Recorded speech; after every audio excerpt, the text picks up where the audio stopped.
customer which we all most likely would have actually used at least once, right? And if you look at the customer profile, you will all there's almost about 400 million guest arrivals on a day-to-day basis. Like that means that the number of people who's actually coming in is definitely relatively higher. And also at the same time, what this company is also trying to do is to get a lot of properties listed in their website so that they can actually the property owners can actually rent them out, right? So essentially, the marketing manager, the sales guy is actually in the market identifying hundreds of properties or people who own hundreds of properties, and this business process is to the process is to kind of have the listings created on their website. And essentially, when we started off getting this business, we wanted to understand what the problem was, right? So basically, the challenges that the customer actually had was obviously a poor data quality, because whenever the listing was actually getting uploaded or getting activated, there was a lot of errors in the entries that they used to make, right? Because if one person is asked to creating a listing would actually take about 10 to 15 minutes each, and if you had hundreds of properties which you have to do, obviously somewhere when you're going through the process, you are going to make mistakes, right? That was one big problem. The other problem in terms of revenue generation was that the more you delay the listing of a property or activation of property, the more the money you are losing, not only just the host, but also the company who's actually hosting those properties, right? So these were the two big problems that we were trying to solve. And what we essentially started off with is a two-phase approach. Obviously, first thing was to build an RPA bot which could actually gather all the information from different sources and is able to consolidate a sheet with all that information, and eventually that sheet is what actually gets into the website as a listing. And when we started off, we started with an on-prem solution, right, which is basically having a server run on a premises. But what we also realized is that when we are running it on-prem, we will not be able to scale it higher. So the next phase, what we really decided is uh, let's take a step forward, and can we migrate this bot to the cloud? And essentially, when the conversation started, what we also realized is that there are very few companies who've actually done an RPA bot implementation on the cloud, right? So essentially, for Automation Anywhere, they had never done it before, and we were the first to actually take them to actually Google Cloud, and we did that successfully. And then what we also thought about is that when we are just talking about automating only the business process, why can't we actually make it intelligent? And that is when we actually got in touch with Matt's team, and we obviously discussed a lot of different use cases. But one thing that we realized, or even the host were also kind of complaining about, uh, is there a way where we can actually just give you the images and you identify the amenities for us? Uh, we said, okay, why not take up the challenge? And that's when we contacted Google, and Google actually said, yes, we have a solution for that. Obviously, that requires a bit of training for the algorithm. And when you look at all these algorithms being built in the market, right, essentially an object detection algorithm, typically the time frame would be about 6 to 7 months, right? But when we already have an algorithm which is available as a service from Google, the training time is on an average about 2 to 6 hours. So basically, you have to get a set of almost about 1,000 to 1,500 images.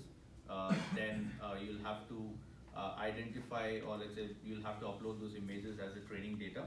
And then once you have fed in the training data, what you would actually do is run the water through the pipes. So basically, the actual images to identify the amenities. And in the first iterations, when we were actually learning the process, we ended up with an accuracy of about 70 to 75%. But the more iterations that we actually did, our accuracy kind of increased from 75 to about 85%. And the bot, the way it is running right now, it is more than 95% accuracy. Right? So that's the kind of time frame we were able to kind of reduce. And also at the same time, obviously, the benefit to the customer was we were able to double the activations which would normally happen, and the entire process is obviously not manual, so there is no human touch to it, right? So basically, it's error prone and all the other benefits.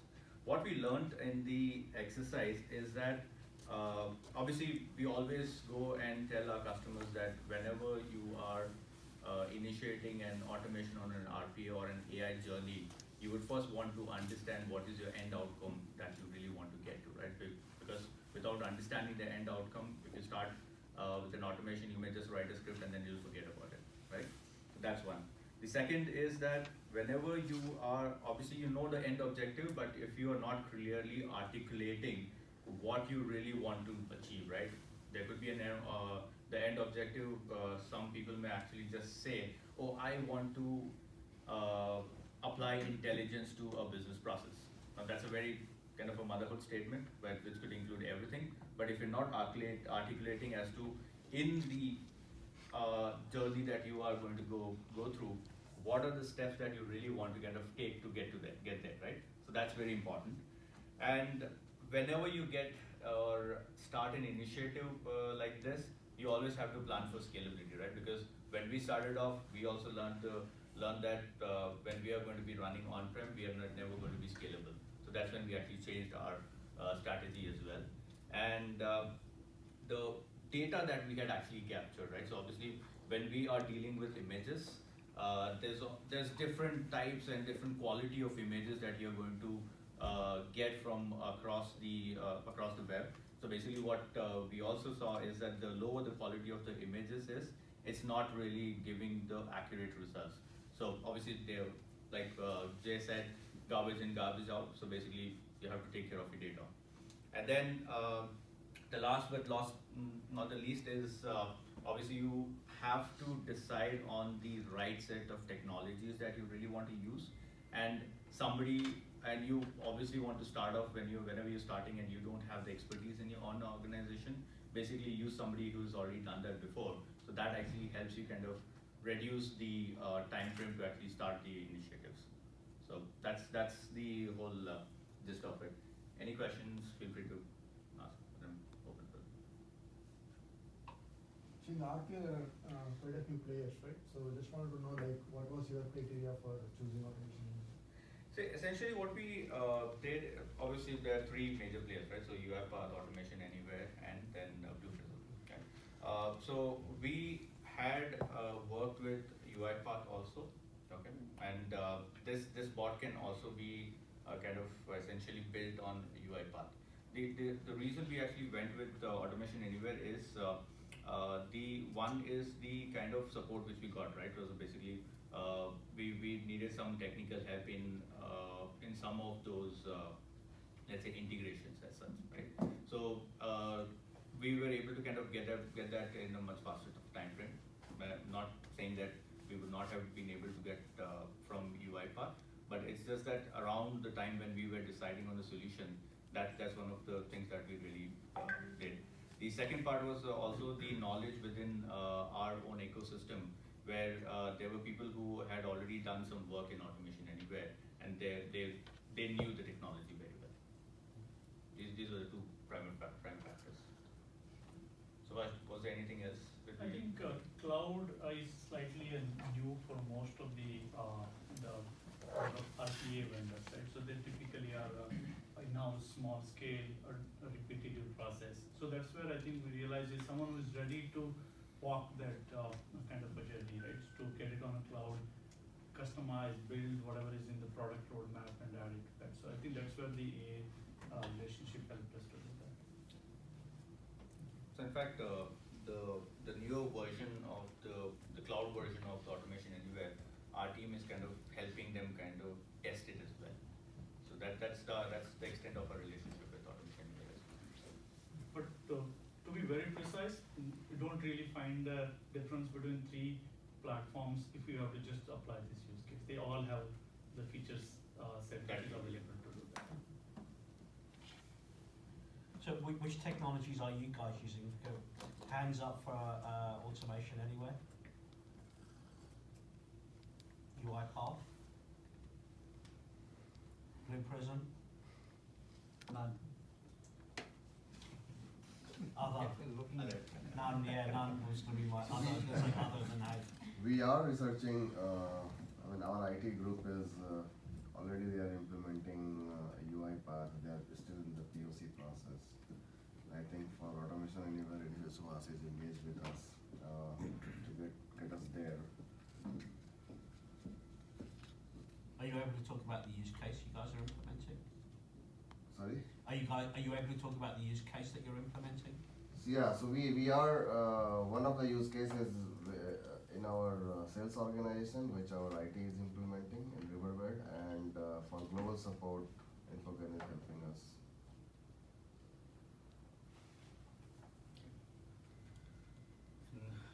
Any other questions for me? Or I think okay.